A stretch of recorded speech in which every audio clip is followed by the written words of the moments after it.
Do you guys do shrooms? Oh, sorry. Name of the Shambhala teacher you went to. What was her name?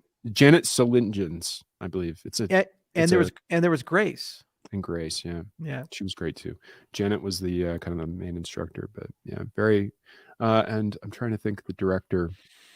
But great group of people. Formerly Shambhala Mountain Center, now Drala Mountain Center in like Red Feather Lake region in Colorado, just north of here. So really beautiful place. I highly recommend it.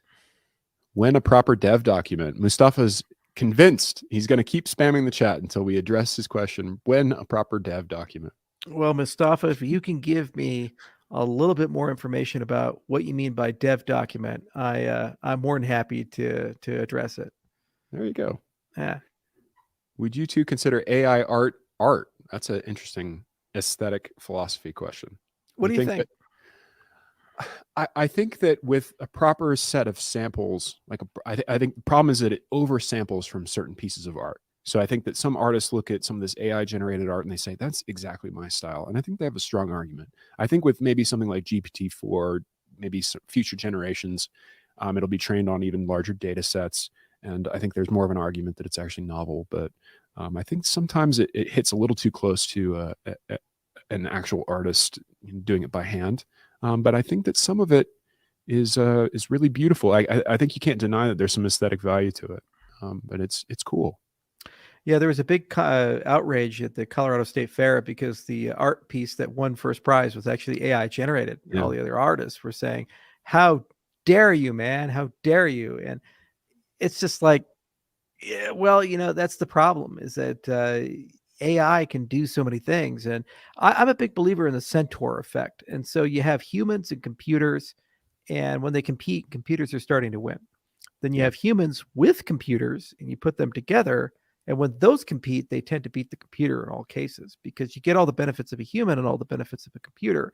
So AI-assisted art is really cool, because you can start thinking, okay, the AI can give an enormous amount of inspiration to the artist, and then the artist can start not from scratch, but from that as a base, and start playing around with it. And those two things together can allow a substantially more creative and innovative thing.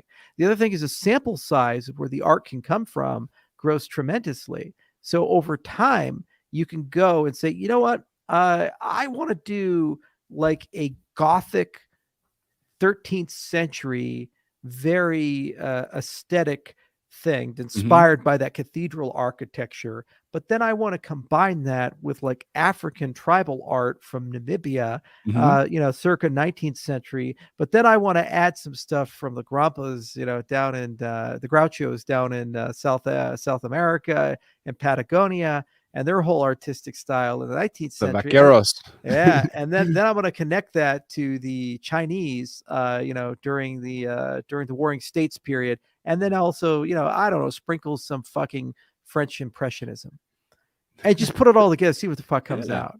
Okay. Yeah, a little pie chart would be like 15%, just a dash of postmodernism, make it a little weird.